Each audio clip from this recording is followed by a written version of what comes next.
રમેશ, આપણી 4 તારીખની ફ્લાઇટ છે. આપણી પાસે 3 દિવસ બચ્યા છે. તો એક કામ કર, માજીને આજે જ વૃદ્ધાશ્રમ છોડી આવ, જેથી પછીથી આપણને તકલીફ ન થાય. પેકિંગ કરતાં કરતાં સવિતાએ પોતાના પતિ રમેશને કહ્યું. તો રમેશ બોલ્યો, હા સવિતા, તું સાચું કહી રહી છે. હું આજે જ માને વૃદ્ધાશ્રમ છોડી આવું છું. તું જલ્દીથી માના કપડાં બેગમાં મૂકી દે અને માને લઈને બહાર આવી જા. હું ત્યાં સુધી ગાડી બહાર નીકાળું છું. આટલું બોલીને રમેશ બહાર નીકળી ગયો. તો સવિતા પોતાની સાસુ મનોરમાજી પાસે આવીને બોલી, અમ્માજી, અમે વિદેશ જઈ રહ્યા છીએ અને આ વખતે તમારી ટિકિટ નથી બની શકી. આગામી વખતે આવીશું તો તમને પણ અમારી સાથે લઈ જઈશું. એટલા માટે 1 વર્ષ માટે તમારો દીકરો તમને વૃદ્ધાશ્રમમાં છોડવા જઈ રહ્યો છે. તો ચાલો જલ્દીથી ઉઠો, તમારો દીકરો બહાર તમારી રાહ જોઈ રહ્યો છે. દીકરા વહુની મરજી આગળ મનોરમાજી શું જ બોલી શકતા હતા. એટલા માટે ચૂપચાપ વૃદ્ધાશ્રમ જવા માટે તૈયાર થઈ ગયા. તો રમેશ તેમને લઈને વૃદ્ધાશ્રમ જતો રહ્યો. વૃદ્ધાશ્રમ પહોંચીને રમેશ રિસેપ્શન પર બેઠેલી છોકરી સાથે પોતાની માના એડમિશન માટે વાત કરવા લાગ્યો. તો તે છોકરીએ કહ્યું, જુઓ સર, અમારા મેડમ હાલમાં અહીં નથી. તે 2 દિવસ માટે બહાર ગયા છે અને તેમના આવ્યા પછી જ તમારી માનું અહીં એડમિશન થઈ શકે છે. તો રમેશ ગુસ્સાથી બોલ્યો, જુઓ મેમ, મારી વાત સમજવાની કોશિશ કરો. મારી પાસે એટલો સમય નથી કે ફરીથી મારી માતાજીને અહીં લઈને આવી શકું.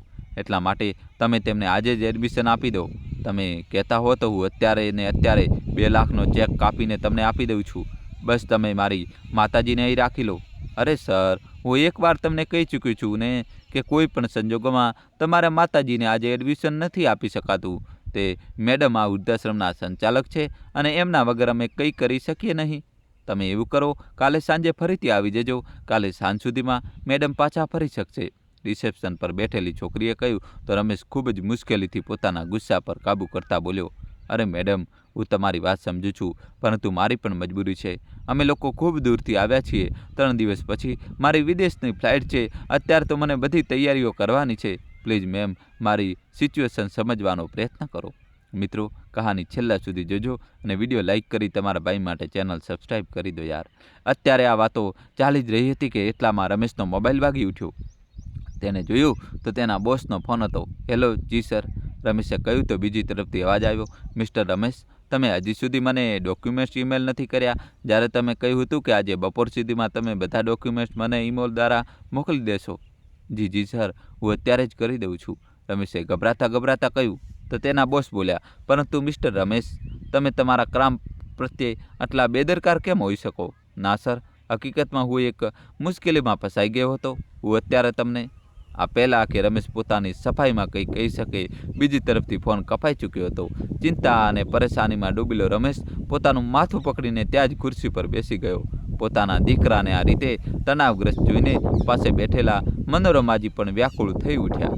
રમેશે ફરીથી તે છોકરીને કહ્યું, મેડમ, તમે જોઈ જ રહ્યા છો કે હું કેટલી મૂંઝવણોમાં ફસાયેલો છું. એક તરફ પત્ની, બાળકી અને ઘરની પરેશાનીઓ, તો બીજી તરફ વિદેશની નોકરી. મારા ફ્યુચરનો સવાલ છે. મેમ, પ્લીઝ કંઈક કરો. તમે વૃદ્ધાશ્રમના મેનેજરને ફોન લગાવો, હું તેમની સાથે વાત કરું છું. જી ના, એવું અત્યારે શક્ય નથી. મેડમનો ફોન આઉટ ઓફ રેન્જ છે. એવું કહેતા તે છોકરીએ અવાજ દીધો, પવન, અહીં આપતો જરા. ત્યારે જ 20-22 વર્ષનો એક નવયુવક તેની સામે ઉપસ્થિત થયો. જી કહો મેડમ. પવન આ બંને માટે ચા પાણી અને રાત્રે અહીં જ ઊંઘવાની વ્યવસ્થા કરી દે. ખૂબ દૂરથી આવ્યા છે. ઠીક છે મેડમ, અત્યારે જ કરાવી દઉં છું, કહીને પવન તો પાછો અંદર જતો રહ્યો. પરંતુ આ સાંભળીને રમેશ આશ્ચર્યથી તે છોકરી તરફ જોવા લાગ્યો. તે કંઈક બોલે તે પહેલાં તે મેડમ બોલી ઉઠી, જુઓ મિસ્ટર રમેશ, જો તમે ફરીથી નથી આવી શકતા તો તમે બંને આજ રાત માટે અહીં જ રોકાઈ જાઓ. પરંતુ મેડમ, મને ખૂબ પરેશાની થઈ જશે. જુઓ મિસ્ટર રમેશ, મેં કહી દીધું છે, જો તમારે અહીં રોકાવવું હોય તો રૂમ નંબર 4માં જતા રહો. કોઈ વસ્તુની જરૂર હોય તો જણાવી દેજો, નહીં તો તમે અત્યારે અહીંથી જઈ શકો છો. મેડમના કહેવા પર રમેશ ઉદાસ મને પોતાની માને લઈને રૂમમાં જતો રહ્યો, જ્યાં પવને જમીન પર પથારી કરીને તેમના માટે રાત્રે રોકાવાની વ્યવસ્થા કરી દીધી હતી. સાહેબ, હું થોડી વારમાં ચા નાસ્તો લઈને આવું છું, ત્યાં સુધી તમે હાથમાં ધોઈ લો, બાજુમાં જ બાથરૂમ છે. આટલું કહીને પવન રૂમની બહાર નીકળી ગયો.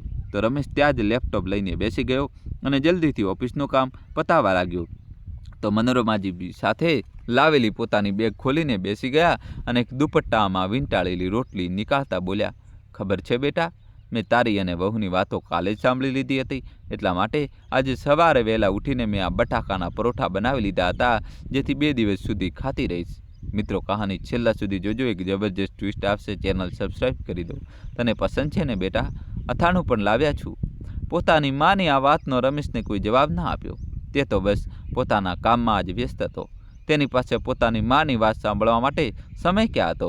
દીકરાનો કોઈ જવાબ ન મળતા મનોરમાજી ફરીથી બોલ્યા, સારું, કોઈ વાંધો નહીં બેટા, હું જ તને મારા હાથે બટાકાના પરોઠા ખવડાવી દઉં છું. ન જાણે આ પછી ક્યારે આ સુખ મળે કે ન મળે.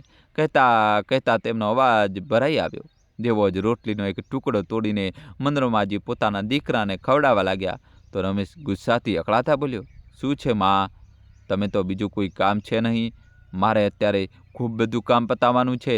તમે જ ખાવા બટાકાના પરોઠા, મને અત્યારે ભૂખ નથી. દીકરાનું આવું વર્તન જોઈને મનોરમાજી થોડા સહમી ગયા અને ચૂપચાપ તે પરોઠા પાછા પોતાની બેગમાં મૂકી દીધા. દીકરાને આમ લેપટોપમાં લાગેલો જોઈને મનોરમાજી ફરીથી બોલ્યા, ઠીક છે બેટા, તને જીવનમાં ખૂબ પ્રગતિ મળે, ખૂબ મોટો માણસ બનો, મારી ભગવાનને એ જ પ્રાર્થના છે. બોલીને મનોરમાજી ત્યાં જ પોતાની કમર સીધી કરવા લાગ્યા અને પોતાના અતીતમાં ખોવાઈ ગયા. 20 વર્ષના મનોરમાજી જ્યારે લગ્ન કરીને પોતાની સાસરે આવ્યા હતા ત્યારે જ તેમને જવાબદારીઓના બોજ તળે દબાવી દેવાયા હતા. ઘરમાં ઘણા સભ્યો હતા. એક નણદ હતી જે પોતાના પતિને લઈને પોતાના પિયરમાં જ જમાવટો કરીને બેઠી હતી. તેનો પતિ સાસુનો ખૂબ લાડકો હતો. આ સિવાય તેમના બે જેઠ અને જેઠાણી પણ હતા, પરંતુ બંને જેઠાણી મોટા ઘરથી આવી હતી. જેઠ પણ ખૂબ સારું કમાતા હતા, એટલા માટે જેઠાણીઓ સાસુની દોષ બિલકુલ સહન કરતી નહોતી. જે પણ હતું, સાસુનો રોપ મનોરમાજી પર જ ચાલતો હતો. મનોરમાજીના પતિ એક નાની પ્રાઇવેટ નોકરી કરતા હતા, એટલા માટે ખાસ કંઈ કમાતા નહોતા. ઘરનો ખર્ચ સસરા અને બંને જેઠજીની કમાણીથી જ ચાલતો હતો. આ બધાના કારણે મનોરમાજીની હેસિયત એક નોકરાણીથી વધારે નહોતી, પરંતુ આટલું પણ પૂરતું નહોતું. લગ્નને ઘણા વર્ષો વીતી ગયા હતા, પરંતુ મનોરમાજીનો ખોળો હજી સુધી ખાલી હતો. મનની પીડા ત્યારે વધુ વધી જતી ત્યારે સાસરીવાળા તેમને વાંદળી હોવાના મેણા ટોણા આપવા લાગતા. આખરે લગ્નના 10 વર્ષ પછી ભગવાને તેમની પ્રાર્થના સાંભળી અને તેમણે એક વહાલા જેવા દીકરાને જન્મ આપ્યો. મનોરમાજી તો ખુશીથી ફૂલ્યા નહોતા સમાતા, પરંતુ તેમની આ ખુશી કદાચ ભગવાનને પણ બરદાસ્ત નહોતી. તેમનો દીકરો હજુ 2 મહિનાનો જ થયો હતો કે તેમના પતિનું એક રોડ એક્સિડન્ટમાં મૃત્યુ થઈ ગયું. મનોરમાજી અંદરથી પૂરી રીતે ભાગી પડ્યા હતા. હવે તેમના જેઠ જેઠાણી પણ પરિવારથી અલગ થઈ ગયા. સાસુ સસરા પણ થોડા સમય પછી સ્વર્ગવાસી થઈ ગયા. નણંદ અને નણદોઈએ પણ પોતાનું અલગ ઘર બનાવી લીધું. મનોરમાજી અને તેના દીકરાને બોજ સમજીને બધા લોકો પોતપોતાની તરફ ચાલ્યા ગયા. મનોરમાજી પોતાના દીકરા સાથે બિલકુલ એકલા રહી ગયા, પરંતુ તેમણે હિંમત ના હારી. દીકરાના ઉછેર માટે તેમણે લોકોના ઘરોમાં કામ કરવાનું શરૂ કરી દીધું, પરંતુ બધું કામ કરતી વખતે પણ તે પોતાના દીકરાને ક્યારેય એકલો છોડતા નહોતા. આટલી મુશ્કેલીઓ સહન કરવા છતાં મનોરમાજીએ તેને ભણાવ્યો ગણાવ્યો અને એટલો કાબિલ બનાવ્યો કે તેને ખૂબ મોટી મલ્ટીનેશનલ કંપનીમાં નોકરી મળી ગઈ અને પોતાની પસંદગીની છોકરી સવિતા સાથે લગ્ન કરી લીધા. સવિતા મોડર્ન વિચારોની છોકરી હતી. ઘરનું કામ કરવું તેને જરાય પસંદ નહોતું. તે દિવસ પર રખડવું, બહેનપણીઓ સાથે શોપિંગ કે પછી પોતાના મમ્મી પપ્પાના ઘરે જતા રહેવું, એ જ હતી તેની દિનચર્યા. કોઈ દિવસ ઘરે રહેતી તો બહેનપણીઓનો અડ્ડો ત્યાં જામી જતો. આ બધું મનોરમાજીને બિલકુલ પસંદ નહોતું, પરંતુ કહે પણ તો કોને? વહુને સમજાવતા જતા તો સામો રોકડીયો જવાબ સાંભળવા મળતો અને દીકરો પત્નીનો દીવાનો હતો. ખેર, જેમ તેમ કરીને જિંદગીની ગાડી ચાલી રહી હતી. સમય આમ જ વીતવા લાગ્યો. હવે સવિતાના પિયરવાળા કેનેડામાં શિફ્ટ થઈ ગયા તો સવિતાએ પણ રટ લગાવી કે તેને પણ કેનેડા જઈને ત્યાં જ વસવું છે, ત્યાંની હાઈફાઈ લાઈફની મજા લેવી છે. તો રમેશ પણ અહીંથી બમણા પગારની લાલચમાં વિદેશ જવા માટે તૈયાર થઈ ગયો. મિત્રો, કહાની છેલ્લા સુધી જોજો ને ચેનલ સબસ્ક્રાઈબ કરી દો. સવિતા અને બંને બાળકો તો જાણે ખુશીથી ફૂલ્યા સમાતા નહોતા, પરંતુ રમેશ પોતાની મા માટે ચિંતિત થઈ ગયો કે માને એકલી ક્યાં છોડીએ.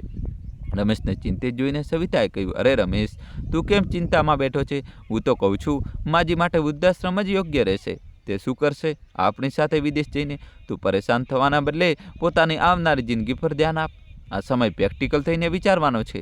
ભાવનાઓમાં વહીને આટલો સારો મોકો ન છોડ. રમેશને પણ આ જ યોગ્ય લાગ્યું અને પોતાની માને વૃદ્ધાશ્રમ મોકલવા માટે તૈયાર થઈ ગયો. ચા બિસ્કિટ લાવ્યો છું માતાજી. પવનના અવાજથી મનોરમાજીના વર્તનમાં પાછા ફર્યા અને બેસીને ચા લેતા પોતાના દીકરા રમેશને બોલ્યા, સારું બેટા, ઓછામાં ઓછી ચા તો પી લે. શું માં, એક તો હું આટલી પરેશાનીમાં છું અને તમને ખાવા પીવાની પડી છે.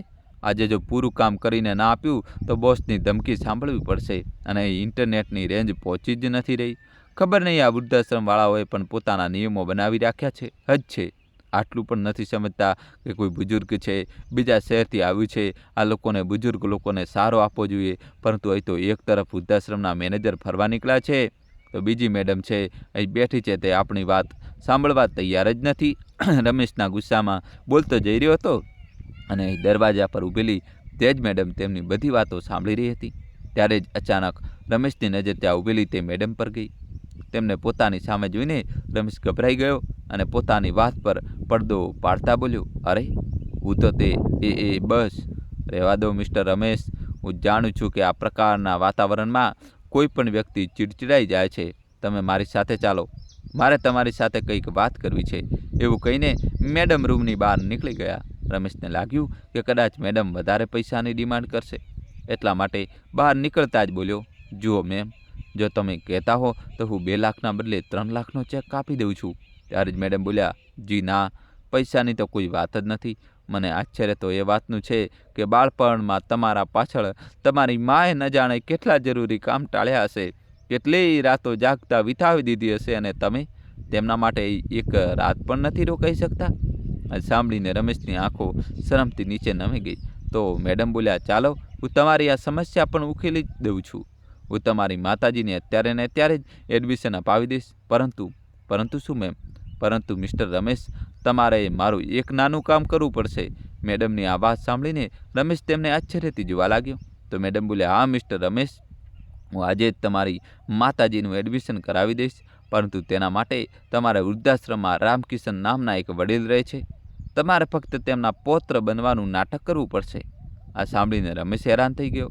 ફરી મેડમ બોલ્યા, આશરે 8 વર્ષ પહેલાં તેમનો દીકરો તેમને અહીં છોડીને વિદેશ જતો રહ્યો હતો. ત્યારથી લઈને આજ સુધી તે પોતાના પૌત્રને મળવા માટે તરફડી રહ્યા છે. તેમને આશા છે કે એકના એક દિવસ તે તેમને મળવા જરૂર આવશે. પરંતુ મિસ્ટર રમેશ, આજે તેમની તબિયત ખૂબ વધારે ખરાબ છે. મને નથી લાગતું કે હવે તેમની પાસે વધારે સમય છે. જો થઈ શકે તો અમારું આ નાનું કામ કરી દો. ફક્ત એક નાટક જ તો કરવાનું છે, પરંતુ વિચારો, પોતાના પૌત્રને નજર ભરીને જોવા માટે પળ તરફથી તેમની આંખોને કેટલો સંતોષ મળી જશે. તમે મારું આ કામ કરી દો, હું તમારી માતાજીને અત્યારે જ એડમિશન આપી દઈશ. મિત્રો, કહાની છેલ્લા સુધી જોજો, એક જબરજસ્ત ટ્વિસ્ટ આવશે. વિડીયો લાઇક કરી ચેનલ સબસ્ક્રાઈબ કરી દો તમારા ભાઈ માટે. આ વાત સાંભળીને રમેશે કહ્યું, પરંતુ મેડમ, મને તો તેમના પૌત્ર વિશે કંઈ ખબર જ નથી. તેનું નામ શું છે? તે તેમને શું કહીને બોલાવે છે? અરે, તમારે તેમને કંઈ પણ કહેવાની જરૂર નથી. બસ એટલું યાદ રાખજો કે તેમના પૌત્રનું નામ રોહિત છે. હવે તમે મારી સાથે ચાલો. કહેતા મેડમ તેને રામકિશનજીના રૂમમાં લઈ ગયા. રામકિશનજીના ખાટલા પાસે મૂકેલી ખુરશી પર આશ્રમમાં જ રહેતા તેમના એક વડીલ મિત્ર બેઠા હતા. રામકિશન, ડૉક્ટરે કહ્યું છે કે દવા સમયસર લેવાથી તબિયત સારી થઈ જશે. રામકિશનજીના મિત્રએ કહ્યું. તો ધ્રુજતા અવાજમાં રામકિશનજી બોલ્યા, કેટલી વાર ભગવાનને પ્રાર્થના કરું છું કે મને ઉપાડી લે, પરંતુ મોત છે જે બોલાવવા પર પણ નથી આવતી. ન જાણે કેમ ઈશ્વરના કાને જૂ પણ નથી રેંગતી. રામકિશનજીના દિલમાં છુપાયેલો દર્દ તેમના શબ્દો દ્વારા બહાર આવવા લાગ્યો. સારું રામકિશન, હું થોડી વારમાં આવું છું, કહીને તેમના મિત્ર ત્યાંથી ઉઠીને ચાલ્યા ગયા. દરવાજા પર ઊભેલો રમેશ રામકિશનજીની બધી વાતો સાંભળી રહ્યો હતો. ત્યારે જ મેડમ રમેશને લઈને અંદર આવ્યા અને રામકિશનજી પાસે આવીને બોલ્યા, બાબા જુઓ તો કોણ આવ્યું છે તમને મળવા. ત્યારે રામકિશનજીએ ધીમેથી કહ્યું, કોણ આવ્યું છે બેટા? તો મેડમ બોલ્યા, જુઓ બાબા, તમારો પૌત્ર રોહિત આવ્યો છે. શું? મારો રોહિત આવી ગયો? કહેતા રામકિશનજીની આંખોમાં એક ચમક આવી ગઈ. હા બાબા, તમારો પૌત્ર વિદેશથી ખાસ તમને મળવા માટે અહીં આવ્યો છે. મારો પૌત્ર આવી ગયો મને મળવા? આટલા દિવસ તને મારી યાદ ના આવી કે? કેટલો મોટો થઈ ગયો તું? રમેશ તરફ નજર નાખતા જ રામકિશનજીના ગરડા શરીરમાં જાણે જીવ પાછો આવી ગયો હતો. મેડમે તેમને ટેકો આપીને ખાટલા પર બેસાડ્યા અને બોલ્યા, હા બાબા, કાલે તમારા પૌત્રની વાપસીની ફ્લાઇટ છે, એટલા માટે આજે તેનાથી પણ જીભ ભરીને વાતો કરી લો. બોલીને મેડમ રૂમની બહાર નીકળી ગયા. તો રમેશ પાસે રાખેલી ખુરશી પર બેસવા લાગ્યો. ત્યારે રામકિશનજી બોલ્યા, ત્યાં નહીં બેટા, અહીં મારી પાસે બેસ. રમેશ કંઈક અસહજ અનુભવી રહ્યો હતો, પરંતુ પછી તેને મેડમની કહેલી વાત યાદ આવી ગઈ. તો તે ચૂપચાપ તેમના ખાટલા પર આવીને બેસી ગયો. મને ખાતરી હતી રોહિત બેટા કે એકના એક દિવસ તું જરૂર આવીશ. ત્યારે જ ભગવાન મારા શરીરમાંથી પ્રાણ નહોતા નીકાળી રહ્યા. તને જોવા માટે જ હું અત્યારે સુધી જીવતો હતો, પરંતુ બેટા તું કાલે જ પાછો જતો રહીશ. કેટલા વર્ષ મેં તારી રાહ જોઈ છે, અને મળવા માટે કેવળ થોડી જ પળો. બોલતા બોલતા રામકિશનજી વચ્ચે જ આંફા લાગ્યા, પરંતુ પૌત્રને મળવાનો ઉત્સાહ એટલો હતો કે બધી નબળાઈ ભૂલીને ફરીથી વાતો કરવા લાગ્યા. સારું, એક વાત બતાવ બેટા, તારા પપ્પાના શું હાલચાલ છે? તેમને ક્યારે મારી યાદ નથી આવતી? કેટલા વર્ષ થઈ ગયા તેમને જોઈએ? આ વાત સાંભળીને રમેશ કંઈ બોલી ન શક્યો. તો રામકિશનજી બોલ્યા, તારી મા તો ઠીક છે ને બેટા? હા હા દાદાજી, બધા લોકો ઠીક છે. ખબર છે બેટા, અહીં વૃદ્ધાશ્રમમાં અવારનવાર લોકો મીઠાઈ વેચવા આવતા રહે છે. કાલે પણ કોઈના પૌત્રનો જન્મદિવસ હતો તો તેમણે વૃદ્ધાશ્રમના બધા લોકોમાં જલેબીઓ વેચી હતી. તે જ પળે મારી આંખો આગળ તારા બાળપણની તસવીર નાચવા લાગી. કહેતા કહેતા રામકિશનજીએ પાસે જ પડેલી એક નાની વાટકી ઊંચકી, જેમાં એક લાડુ રાખેલો હતો. તે રમેશને આપતા બોલ્યા, બેટા, આ લાડુ મેં તારા માટે રાખ્યો હતો. રમેશે અણગમતા મનથી તે લાડુ ઊંચક્યો તો રામકિશનજીના ચહેરા પર હળવું સ્મિત આવી ગયું અને બોલ્યા, બેટા, તને યાદ છે જ્યારે તું નાનો હતો ત્યારે આખો દિવસ મારી આસપાસ જ ફરતો રહેતો હતો. તને બેસનના લાડુ ખૂબ પસંદ હતા, પરંતુ તારી માં તને વધારે લાડુ ખાવાની ના પાડતી હતી. એટલા માટે રોજ સાંજે પાર્કમાં ફરવાના બહાને તું મારો હાથ પકડીને બજાર લઈ જતો હતો અને કંદુઈની દુકાને જઈને લાડુ ખાવાની જીદ કરતો હતો. તે દરમિયાન તું એક પળ પણ મારો હાથ નહોતો છોડતો અને તેના પછી તે મારો હાથ એવો છોડ્યો કે ફરી ક્યારેય ન પકડ્યો. પોતાના બૂઢા કામતા હાથો તરફ જોતા રામકિશનજીએ કહ્યું. તો રમેશ બોલ્યો, ના ના દાદાજી, એવી વાત નથી. હકીકતમાં જિંદગીમાં પરેશાનીઓ જ ખૂબ છે, પરંતુ છતાંય જુઓ, હું તમને મળવા આવ્યો ને. પરંતુ કામને પણ તો સમય આપવો પડે છે ને દાદાજી.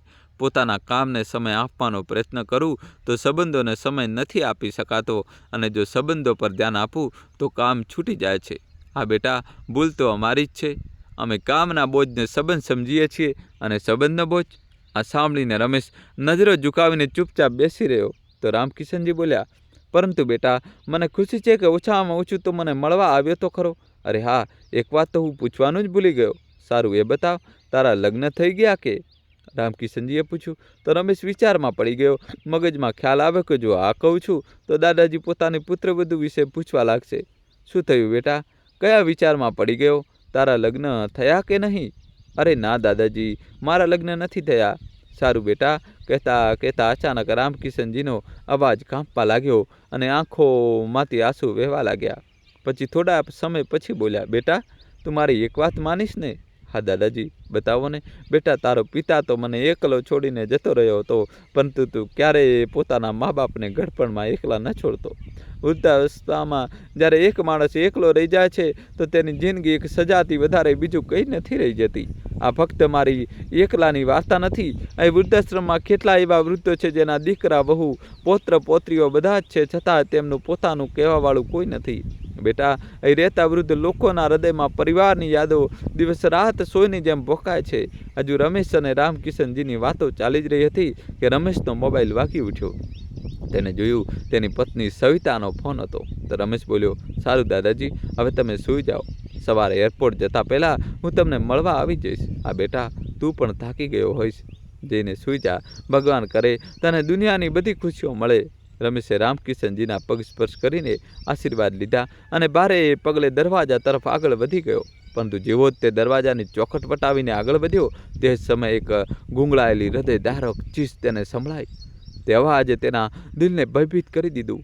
કોઈ અણબનાવની આશંકાથી તેને પાછળ ફરીને જોયું તો રામકિશનજી પોતાના ખાટલા પર ઢળી પડ્યા હતા. રમેશે દોડીને તેમની પાસે ગયો, તેમને હલાવ્યા ચલાવ્યા, પરંતુ તેમનું પ્રાણ પંખેરું તો ઉડી ચૂક્યું હતું. તે વૃદ્ધ વ્યક્તિ સાથે કોઈ સંબંધ ન હોવા છતાં પણ તેમની આવી હાલત જોઈને રમેશની આંખોમાંથી આંસુ વહી નીકળ્યા. તેને તરત જ મેડમને અવાજ દીધો અને રામકિશનજી વિશે જણાવ્યું. કાફી વાર રમેશ ઉદાસ થઈને બહાર જ બેસી રહ્યો ત્યારે ફરીથી તેનો ફોન વાગ્યો. રમેશે ફોન ઉપાડ્યો તો તેની પત્ની સવિતા બોલી, અરે, આટલી વારથી ક્યાં છો તમે? તમે તો માજીને વૃદ્ધાશ્રમ છોડવા ગયા હતા ને, તો પછી હજી સુધી આવ્યા કેમ નહીં? તે શું છે ને, સવિતા અહીં વૃદ્ધાશ્રમના સંચાલક ઉપસ્થિત નહોતા, જે કારણે માનું એડમિશન નહોતું થઈ શકતું. એટલા માટે હું રમેશ આગળ કંઈ બોલે તે પહેલાં જ સવિતા તેની વાત કાપતા બોલી, અરે કમાલ કરો છો તમે. આજે એડમિશન ન થયું તો કાલે થઈ જાત. એના માટે તમારે ત્યાં રોકાવાની શું જરૂર હતી? તમારે માને ત્યાં છોડીને પાછા આવી જવું જોઈતું હતું ને.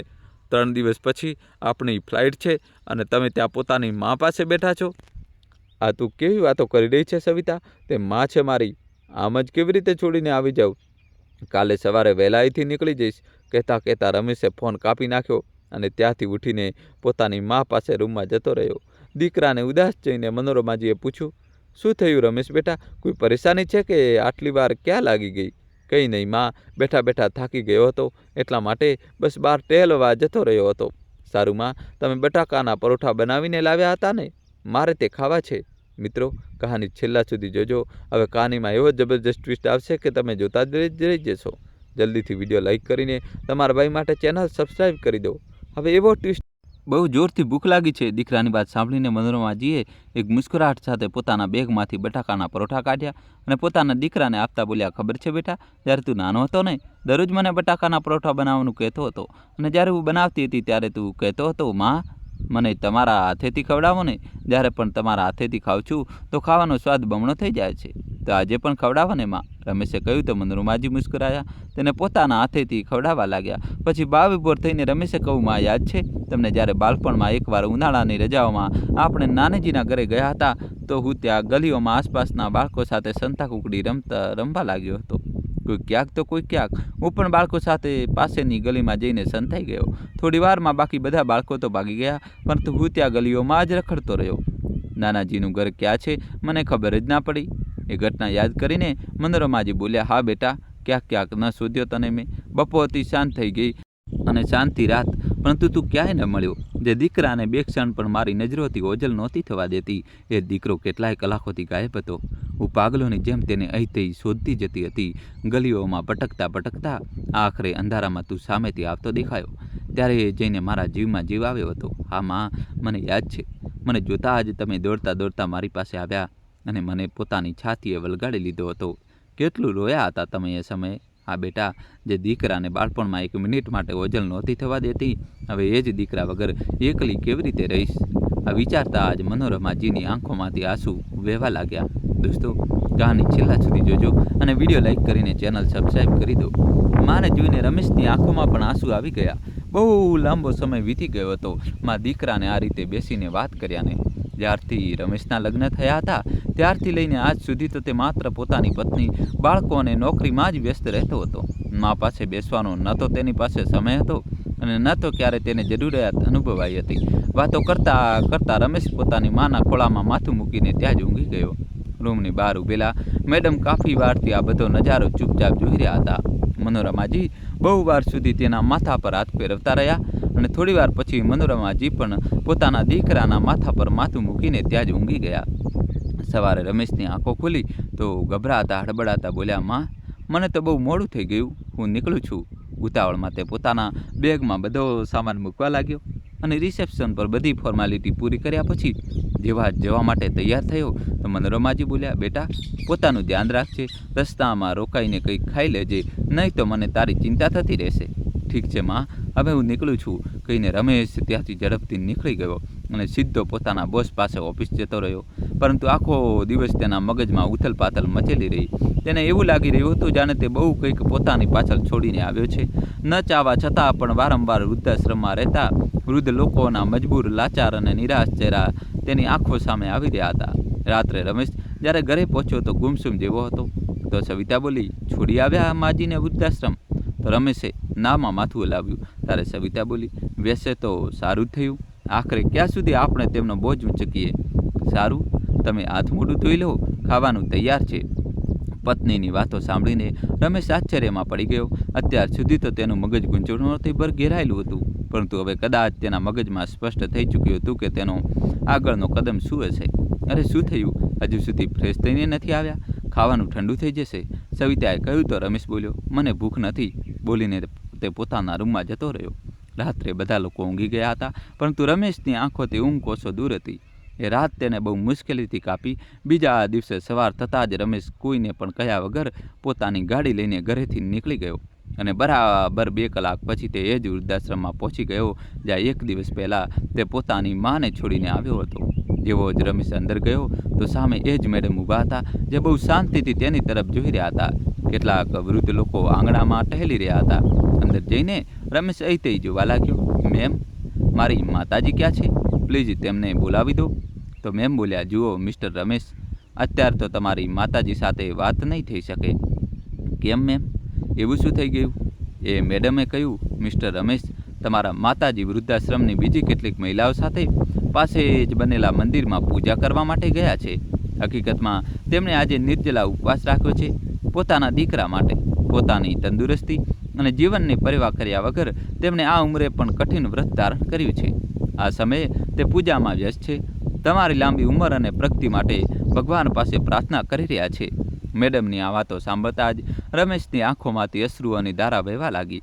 ત્યારે જ તેને સામેથી મનોરમાજી હાથમાં પૂજાની થાળી લઈને આવતા દેખાયા. તેમને જોતા જ રમેશ મા કહેતો તેમની તરફ દોડ્યો. આંસુઓથી ભીંજાયેલો તેનો ચહેરો જોઈને મનોરમાજીને એ જ ઘટના યાદ આવી ગઈ ત્યારે તેમનો 7 વર્ષનો નાનો એવો રમેશ રસ્તો ભૂલી ગયો હતો અને માને જોતા જ મામા બૂમો પાડતા તેમની તરફ દોડીને આવ્યો હતો. મનોરમાજી પાસે પહોંચીને રમેશ બંને હાથ જોડતા બોલ્યો, માં, મને માફ કરી દે.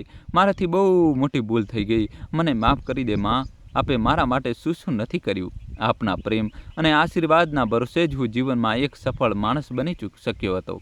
બાળપણમાં જે માં મને 2 ક્ષણ માટે પણ એકલો નહોતી છોડતી, એ જ માને મેં વૃદ્ધાશ્રમમાં રહેવા માટે છોડી દીધી. લાલચ છે મારા જેવા સંતાન પર માં. મનોરમાજીના પગમાં પડીને રમેશ રોહે જતો હતો ત્યારે મનોરમાજીએ ખભાથી પકડીને તેને ઉપર ઉંચક્યો અને આંસુ લૂછતા બોલ્યા, કોઈ વાંધો નહીં બેટા. ક્યારેક ક્યારેક ઘરની શાંતિ માટે મજબૂરીમાં કઠિન નિર્ણયો પણ લેવા પડી જાય છે. તો રમેશ બોલ્યો, ના માં, હવે હું કોઈ કઠિન નિર્ણય નહીં લઉં. હવે હું પાછો તને ઘરે લઈ જવા આવ્યો છું. ચાલ માં, હવે ઘરે ચાલીએ. ત્યારે મેડમ બોલ્યા, પરંતુ મિસ્ટર રમેશ, તમે આ રીતે તેમને નથી લઈ જઈ શકતા. તેમને વૃદ્ધાશ્રમમાંથી લઈ જવા માટે તમારે મેનેજર ઓફિસમાં જઈને બધી ફોર્માલિટી પૂરી કરવી પડશે. ઠીક છે મેમ, તમે મને મેનેજર સાથે મેળવી દો. ત્યારે મેડમ તેમને મેનેજરની ઓફિસમાં લઈ ગયા અને એક પેપર કાઢીને રમેશને સાઇન કરવા માટે આપી દીધું અને પોતે સામે રાખેલી ખુરશી પર બેસી ગયા. આ જોઈને રમેશ આશ્ચર્યમાં પડી ગયો અને બોલ્યો, અહીંના મેનેજર હજી સુધી નથી આવ્યા શું? તો મેડમ મુસ્કુરાતા બોલ્યા, મિસ્ટર રમેશ, આ વૃદ્ધાશ્રમની મેનેજર હું જ છું. પરંતુ મેમ, 2 દિવસ પહેલાં તો તમે કહ્યું હતું કે મેનેજર રજા પર ગયા છે. તો મેડમ મુસ્કુરાતા બોલ્યા, એ બધું જૂઠ હતું અને એ જૂઠ મેં એટલા માટે બોલ્યું હતું જેથી એક દિવસ તમે અહીં રોકાઈને જુઓ કે ઉંમરના પડાવમાં પરિવારથી અલગ થઈને એક માણસની હાલત શું થઈ જાય છે. અહીં આવનારા બધા લોકોને હું એક તક આપું છું અને એ લોકો નસીબદાર હોય છે જે આ તકને સંભાળી લે છે. સંબંધોની પોતાની અહેમિયત હોય છે. મિસ્ટર રમેશ, મા બાપ પોતાના બાળકોના જન્મ પહેલાં જ તેમનું કેરિયર બનાવવા માટે પૈસા ભેગા કરવા લાગે છે, પરંતુ બદલામાં એ અપેક્ષા નથી કરતા કે તેમના બાળકો મોટા થઈને તેમના ગળપણ માટે પૈસા ભેગા કરે, કારણ કે એ સમયે તેમને પૈસાની જરૂર નથી હોતી. તેમને જરૂર હોય છે તો ફક્ત પોતાના બાળકોના થોડા પ્રેમની, તેમના સાથની, અને જ્યારે તેમને આ મળી જાય છે તો તેમની આ અવસ્થા પણ ખુશી ખુશી નીકળી જાય છે. મિત્રો, કહાની છેલ્લા સુધી જોજો. હવે જબરજસ્ત ટ્વિસ્ટ આવશે. તમારા ભાઈ માટે વિડીયો લાઈક કરીને જલ્દીથી ચેનલ સબસ્ક્રાઈબ કરી દો. આ વાત સાંભળીને રમેશ આ આંખોમાં આંસુ સાથે બોલ્યો, આપનો ખૂબ ખૂબ આભાર મેમ. આપે મારા પર એક બહુ મોટો અહેસાન કર્યો છે. આપનો આ અહેસાન હું ક્યારેય નહીં ભૂલી શકું. મેમને ધન્યવાદ કહીને રમેશ પોતાની માને લઈને જેવો જ વૃદ્ધાશ્રમના ગેટથી બહાર નીકળ્યો તો બધા વૃદ્ધો ટગર જોઈને તેમને જતા જોઈ રહ્યા હતા અને વિચારી રહ્યા હતા કે કાશ તેમના જીવનમાં પણ એક એવો દિવસ આવી જાય જ્યારે તેમનો કોઈ પોતાનો પશ્ચાતાપ અને આત્મગ્લાનિથી ભરાઈને અહીં આવે અને તેમને પોતાના ઘરે પાછા લઈ જાય.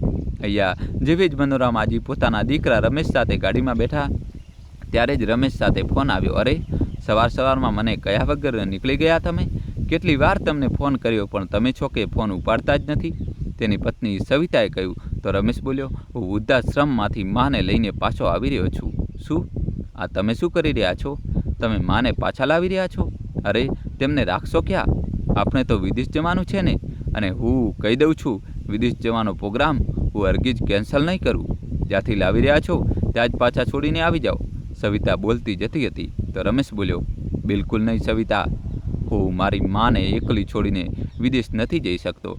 તારે જવું હોય તો તું જઈ શકે છે, હું તને છોડવા તૈયાર છું, પરંતુ મારી માને નહીં. કહેતા રમેશે ફોન કાપી નાખ્યો. ત્યારે મનોરમાજી બોલ્યા, બેટા, હું તો હવે કેટલા દિવસની સાથી છું. વૃદ્ધાશ્રમમાં પડી રહેત, મારા કારણે તું તમારા ઘરમાં કલેશ ઊભો ન કર બેટા. નામાં, હવે મેં નક્કી કરી લીધું છે કે હવે ગમે તે થઈ જાય પણ હું મારી માનો સાથ ક્યારેય નહીં છોડું. મનોરમાજીને લઈને રમેશ જેવો જ ઘરે પહોંચ્યો તો તેની પત્ની સવિતા મનોરમાજીને જોતાં જ આગ બબૂલા થઈ ગઈ અને બોલી, ઠીક છે, હવે તમે પણ તમારી આ ડોશીમાં સાથે જ રહો, હું તો ચાલી મારા મા બાપ પાસે વિદેશ. હા ઠીક છે સવિતા, તું જઈ શકે છે. જ્યારે તું તારા મા બાપ વગર નથી રહી શકતી તો હું પણ મારી મા વગર નથી રહી શકતો. વિચારીને જો, જ્યારે તારા મા બાપને તું વૃદ્ધાશ્રમ જોઈશ તો તને કેવું લાગશે? રમેશે કહ્યું. તો સવિતા ગુસ્સાથી બોલી, આ તમે શું બોલી રહ્યા છો રમેશ? મારા મા બાપ વૃદ્ધાશ્રમમાં ભલા કેમ જશે? મારો ભાઈ ભાભી બહુ સેવા કરે છે મારા મા બાપની. હા સવિતા, એ જ તો હું તને કહી રહ્યો છું.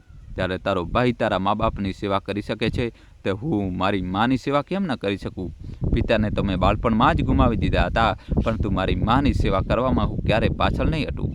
જ્યારે તને તારા મા બાપની ચિંતા છે તો મને પણ મારી માની ચિંતા છે. મારી મા પાસે તો મારા પિતા પણ નથી. ખબર છે તને, આખી દુનિયા સામે એકલી લડીને મારી માએ મને આ કાબિલ બનાવ્યો જેથી હું ગડપણમાં તેમનો સહારો બની શકું. અને આજે તું કહે છે કે હું તેમને છોડીને વિદેશ જતો રહું?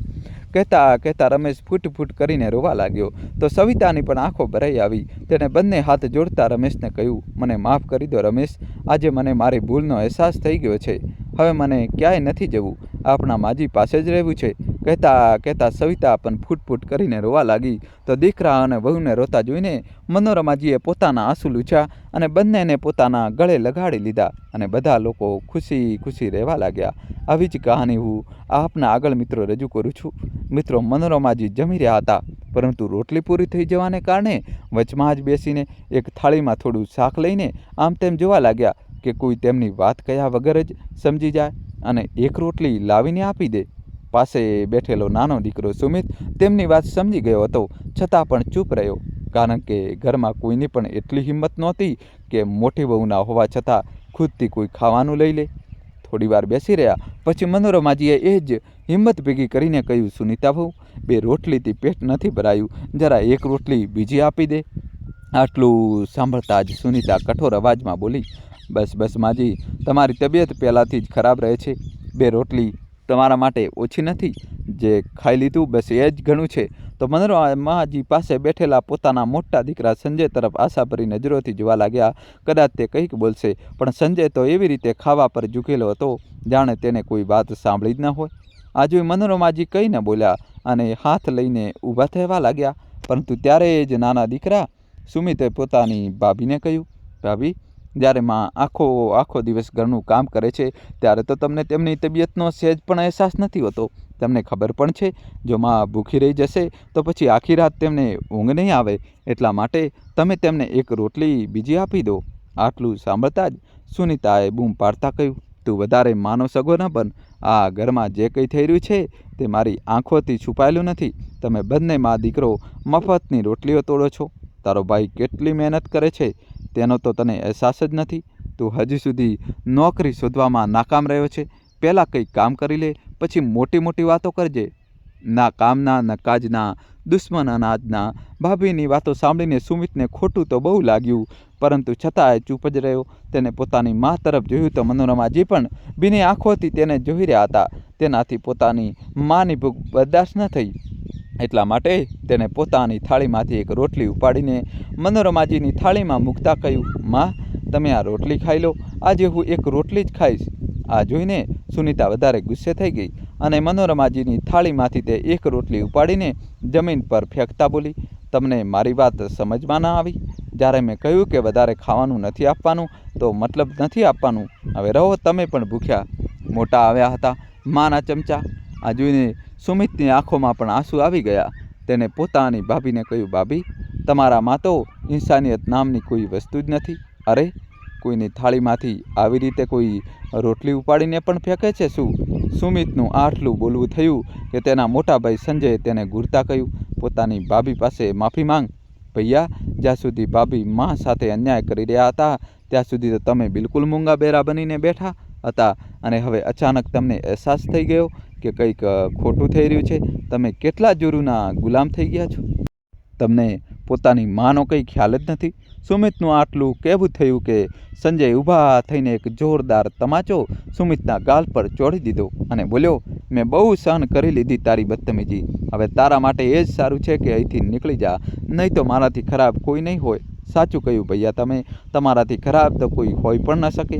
જે ચૂપચાપ બેસીને પોતાની માનું અપમાન થતું જોઈ રહ્યો હોય તેનાથી ખરાબ માણસ બીજો શું હોઈ શકે.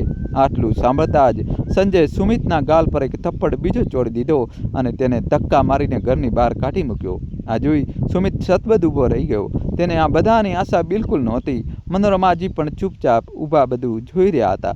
તેમણે હિંમત કરતાં કહ્યું, સંજય બેટા, તને શું થઈ ગયું છે? તું પોતાના ભાઈને આમ ઘરની બહાર નથી કાઢી શકતો? આ ઘર તેનું પણ છે, તમારા બંનેનો બરાબર હિસ્સો છે આ ઘરમાં. તો સંજયે ગુસ્સાથી કહ્યું, માં, જો તમને તમારા દીકરાની આટલી ચિંતા છે તો તમે પણ તેની સાથે જ જતા રહો.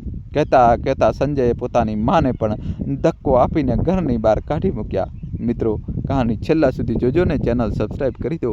હવે તો સુમિત માટે વધારે મુશ્કેલ થઈ ગયું હતું. તેને પોતાની બિલકુલ પરવા નહોતી. તે તો ગમે ત્યાં રહી શકતો હતો, રસ્તાઓ પર પણ રાત વિતાવી શકતો હતો, પણ પોતાની માને ક્યાં રાખશે? આ વાતને લઈને તે બહુ ગભરાઈ રહ્યો હતો. તેણે મનોરમાજીને કહ્યું, માં, તમારે આમ ઘર છોડીને નહોતું આવવું જોઈતું. તે તમારા સ્વર્ગસ્થ પતિનું ઘર છે, તમે ત્યાં જ રહેતા. હું હવે તમને લઈને ક્યાં ભટકતો ફરીશ? મારી પાસે તો રહેવા માટે કોઈ જગ્યા પણ નથી. સુમિતની વાત સાંભળીને મનોરમાજીની આંખો ભરાઈ આવી. તેમણે કહ્યું, તું ચિંતા ન કર બેટા, તારી સાથે તારી માં છે. ભગવાન જરૂર કોઈ ચમત્કાર કરશે. ત્યારે જ સુમિતને ખ્યાલ આવ્યો કે કેમ ન પોતાના દોસ્તના ઘરે જતો રહું અને પછી કોઈ નાની મોટી નોકરી મળી જશે તો એક ભાડાનું ઘર જોઈને માને ત્યાં લઈને જતો રહીશ. નહીંતર અત્યારે માને લઈને ક્યાં ભટકતો ફરીશ? એ જ વિચારીને સુમિત પોતાની માને લઈને પોતાના એક દોસ્તના ઘરે જતો રહ્યો. દોસ્ત પણ તેની મજબૂરી સમજી ગયો હતો, એટલા માટે તેમને પોતાના ઘરમાં આશરો આપી દીધો. સુમિતે તેને કહ્યું, મને ફક્ત 2 દિવસ માટે આશરો આપી દે, પછી હું જતો રહીશ. કોઈ વાંધો નહીં સુમિત, હું તારો દોસ્ત છું. તું માજી સાથે આવ્યો છે, જ્યાં સુધી ઈચ્છે ત્યાં સુધી અહીં રહી શકે છે. સુમિત સમજી રહ્યો હતો કે તેના દોસ્તે તેને રહેવા માટે તો કહી દીધું છે, પરંતુ તે પણ તેમની જેમ ગરીબીમાં જીવી રહ્યો હતો. એટલા માટે તેમનો ખર્ચો વધારે દિવસ સુધી ઉપાડી નહીં શકે અને પછી સુમિત પણ કોઈના પર બોજ નહોતો બનવા માગતો. એટલા માટે પોતાની માને ત્યાં છોડીને વહેલી સવારે ઉઠીને નોકરીની શોધમાં નીકળી ગયો. પણ આખો દિવસ ભટક્યા પછી પણ તેને કોઈ નોકરી હાથ ન લાગી. બીજા દિવસે પણ આ જ હાલત રહ્યો. તો હવે સુમિત મૂંઝવણમાં આવી ગયો અને ગભરાઈ ગયો કે શું કરવું. તેને પોતાના દોસ્ત પાસે 2 દિવસનો સમય માગ્યો હતો, પણ હવે તેમને ત્યાં આવ્યા નહીં 2 દિવસ તો થઈ ચૂક્યા હતા, છતાંય નોકરી નહોતી મળી રહી. ત્રીજા દિવસે સુમિતે વિચારીને ઘરેથી નીકળી ગયો કે આજે આખરી વાર નોકરી જોવા જઈ રહ્યો છું. જો મળશે તો ઠીક છે, નહીંતર પોતાની માને લઈને દોસ્તના ઘરેથી નીકળી જઈશ. આગળ જે ભગવાનને મંજૂર હશે તે જ થશે. વિચારતા સુમિત નોકરીની શોધમાં ફરીથી નીકળી ગયો. બપોર થઈ ગઈ, પણ છતાં તેને કોઈ સારો જવાબ નહોતો મળી રહ્યો. થાકી હારીને સુમિત રસ્તાના કિનારે બેસી ગયો. ત્યારે તેની નજર દિવાલ પર ચોંટાડેલા કાગળ પર ગઈ, જેના પર લખેલું હતું કે એક હોસ્પિટલમાં એક પટાવાળાની જરૂર છે, પગાર 6000 અને રહેવાની સગવડ ફ્રી. આ વાંચીને સુમિતની આંખોમાં આંસુ આવી ગયા. તેણે ખુદને કહ્યું, સુમિત, આ નોકરી તારા માટે નથી. તે તો MBA કરેલું છે, તો શું હવે તું એક પટાવાળાની નોકરી કરીશ?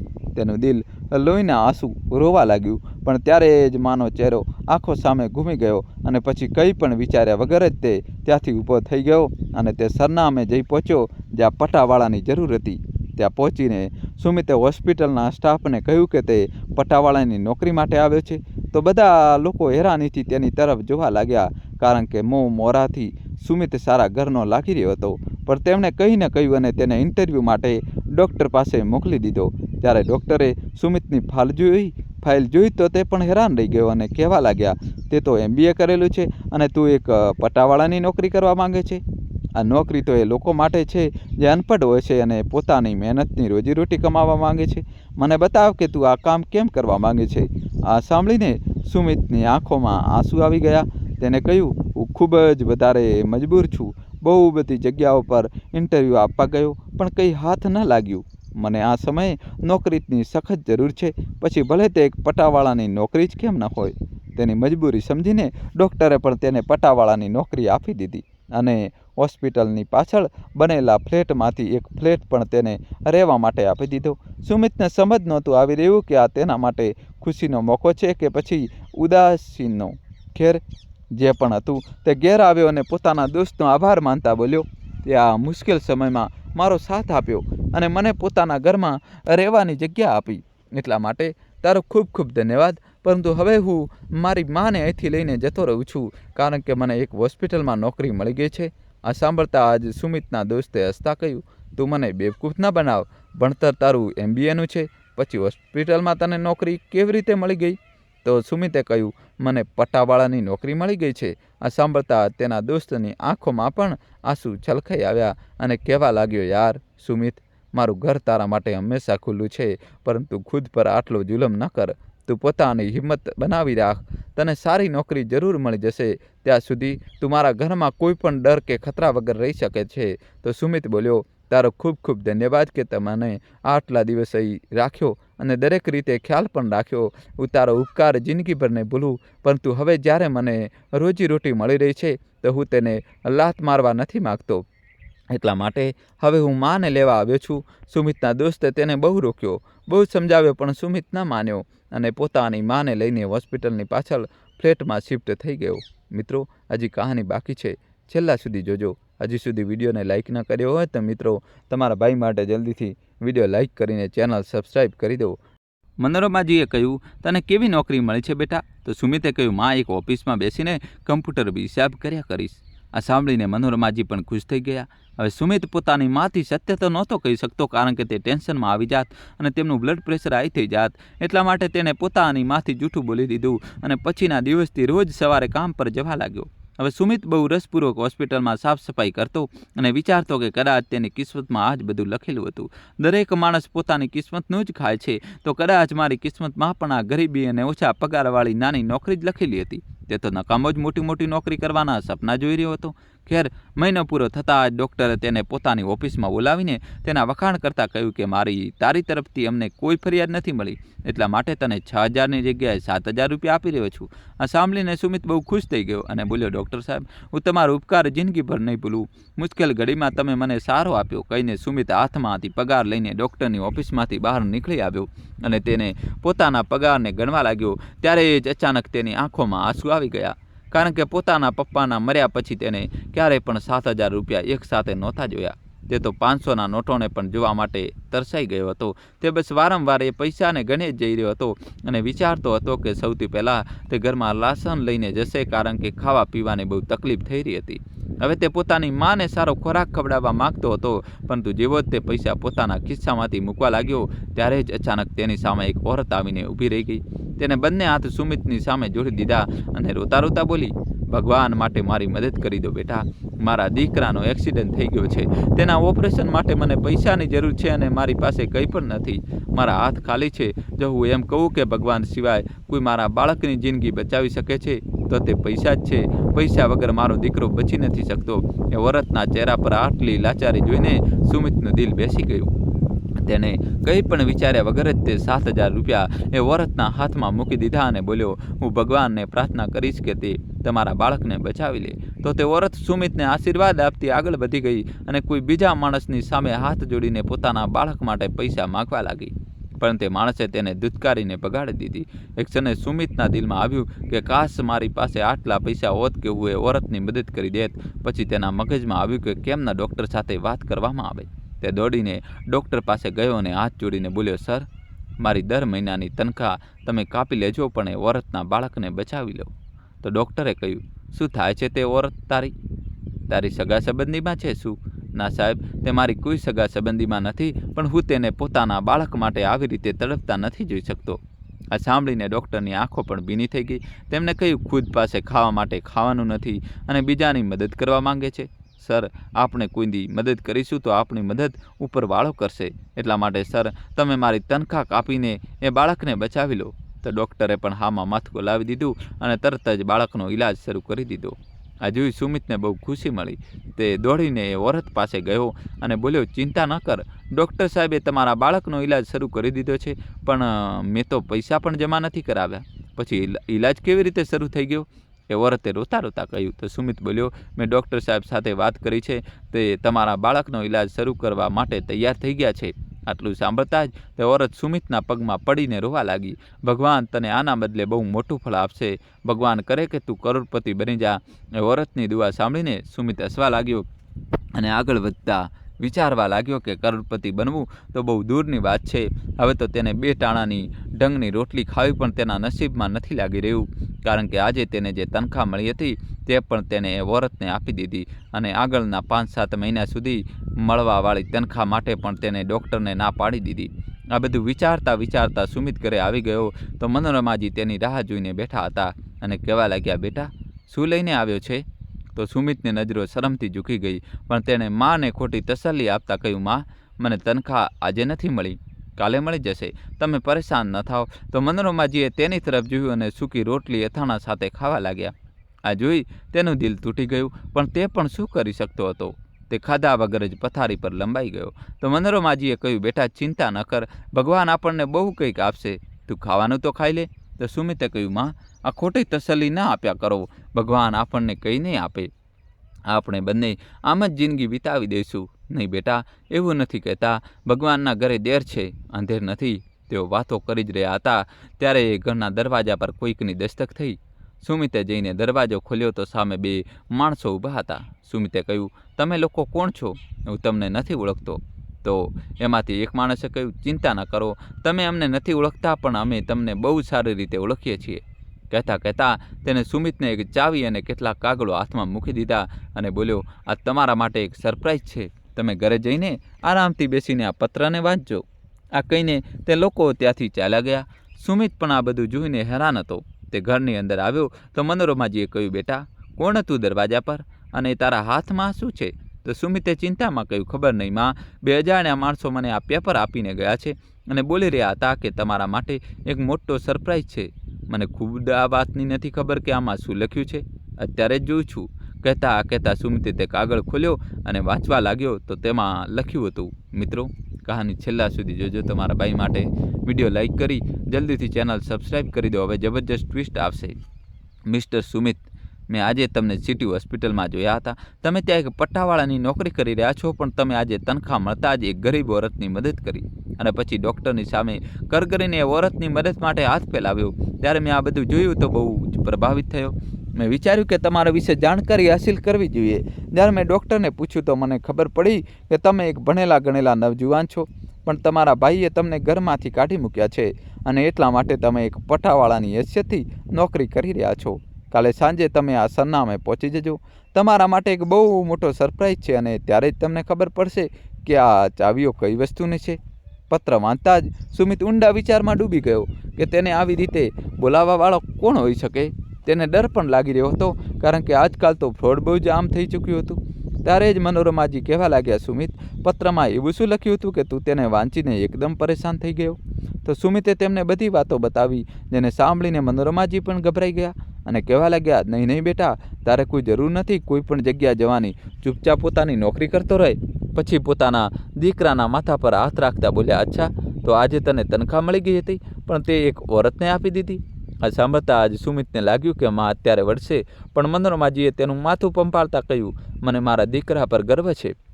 આજે તે સચમુચ મને દિલથી ખુશ કરી દીધી. હું હંમેશા એ જ સમજતી હતી કે કદાચ મારા ઉછેરમાં જ કોઈ ખામી રહી ગઈ હતી, જે તમારા ભાઈએ અમારી સાથે આટલું ઘટિયા બિહેવ કર્યું. પણ આજે મને આ વાતની તસલ્લી થઈ ગઈ કે મારા ઉછેરમાં કોઈ ખામી નહોતી. આ તે સંજય અને તેની પત્ની સુનિતાની દાનત જ એવી હતી. ભગવાનનો શુક્ર છે કે મારો એક દીકરો તો ગરીબ લોકોને મદદ કરતા જાણે છે. પોતાની માની વાતો સાંભળીને સુમિત પણ મુસ્કુરાઈને ઊંઘી ગયો અને બીજા દિવસે સવારે ઉઠીને પોતાના કામ પર જતો રહ્યો. તેનો ઈરાદો નહોતો કે તે સરનામે જાય, કારણ કે સુમિતને ડર લાગી રહ્યો હતો કે જેઓએ લોકોએ તેની સાથે કંઈ ખોટું કર્યું તો તેની માનું શું થશે. તે હોસ્પિટલમાં સફાઈ કરી રહ્યો હતો, પણ તેનું ધ્યાન તો વારંવાર એ પત્ર તરફ જઈ રહ્યું હતું. વિચારવા લાગ્યો કે શું ખબર, હું ત્યાં જાઉં તો મને સચમુચ કોઈ મોટો સરપ્રાઈઝ મળી જાય. જરૂર તો નથી કે દરેક કોઈની સાથે ધોખો જ થાય. આ વિચારીને તે હોસ્પિટલની સાફ સફાઈ કરીને બહુ હિંમત કરીને એ સરનામે પહોંચી ગયો. ત્યાં જઈને જોયું તો ત્યાં એક બહુ જ મોટું રેસ્ટોરન્ટ હતું. તે અંદર જવા લાગ્યો તો એક માણસે તેને રોકતા કહ્યું, તમે કોણ છો?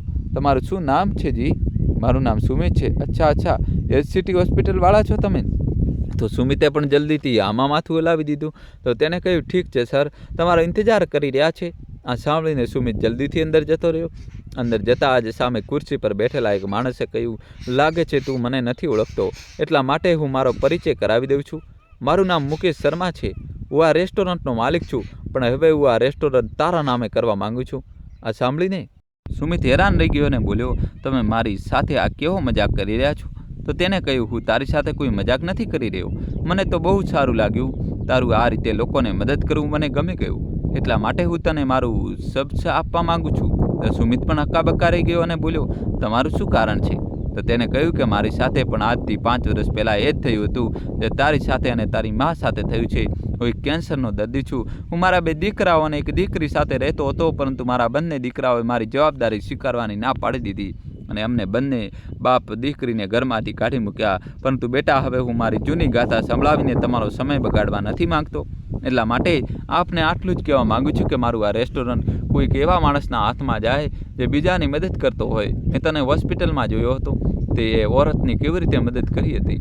મેં તારા વિશે ડૉક્ટર પાસેથી ખબર કાઢી તો તેમણે તારા વખાણ કરતાં કહ્યું હતું કે તું બહુ જ નેકદિલ માણસ છે, ખુદ ભૂખ્યા રહીને પણ બીજાની મદદ કરતા જાણે છે. એટલા માટે હું મારી પૂરી પ્રોપર્ટી તારા નામે કરવા માગું છું. આશા રાખું છું કે તું લોકો સાથે ભલું કરતો રહીશ. બસ મારી તારી પાસે એક નાની એવી વિનંતી છે કે મારી દીકરીનો હાથ થામી લે અને તેની સાથે લગ્ન કરી લે. મારી એક જ દીકરી છે. હું તેના ભાઈઓના હવાલે છોડીને નથી જઈ શકતો. તે બહુ જ માસૂમ છે. તેના ભાઈ અને ભાભી તેની જિંદગી નરક બનાવી દેશે અને ખબર નહીં તેના લગ્ન ક્યાં કરી દેશે. એટલા માટે આપને વિનંતી કરું છું કે બેટા, કે તું મારી દીકરી સાથે લગ્ન કરી લે. કારણ કે હવે મને લાગવા માંડ્યું છે કે મારી જિંદગીના દિવસો પૂરા થઈ ચૂક્યા છે અને હવે મોત મારી રાહ જોઈ રહ્યું છે. એ માણસની વાતો સાંભળીને સુમિત હેરાન રહી ગયો. તેને ક્યારેય સપનામાં પણ નહોતું વિચાર્યું કે તેનો નાનો એવો પુણ્ય તેના માટે આટલું મોટું ફળ આપશે. તેને વિચાર્યું એટલા માટે જ આપણને ગરીબ લોકોની મદદ કરી દેવી જોઈએ. કારણ કે શું ખબર ભગવાન કયા રૂપમાં આવીને આપણી મદદ કરી દે. તેને તો બસ થોડી એવી મદદ કરી હતી અને ભગવાને તેને 1 કરોડોનો પ્રોપર્ટીનો માલિક બનાવી દીધો. આ જોઈને સુમિતની આંખો ભીની થઈ આવી. ત્યારે જ સામે બેઠેલા મુકેશ શર્માએ કહ્યું, શું થયું બેટા? શું વિચારવા લાગ્યો? કંઈ નહીં અંકલજી, મને તમારી વાત મંજૂર છે. સુમિતે પોતાના આંસુ લૂછતા કહ્યું અને ભગવાનનો ધન્યવાદ કર્યો. તેને આજે ખબર પડી કે સાચું છે કે બીજાની મદદ કરવાથી દિલને પણ સુકૂન મળે છે અને ભગવાન પણ ખુશ થાય છે. તે ખુશી ખુશી ત્યાંથી જતો રહ્યો અને જઈને પોતાની માને બધી વાતો બતાવી. તો મનોરમાજીની ખુશીનો પણ કોઈ પાર નહોતો, કારણ કે એક સાથે 2 ખુશી મળી રહી હતી. દીકરાની નોકરી પણ અને લગ્ન પણ. કેટલાક દિવસો પછી મુકેશજીએ સુમિતના લગ્ન પોતાની દીકરી પ્રિયા સાથે કરાવી દીધા અને પોતાનો ફ્લેટ પણ સુમિતના નામે કરી દીધો.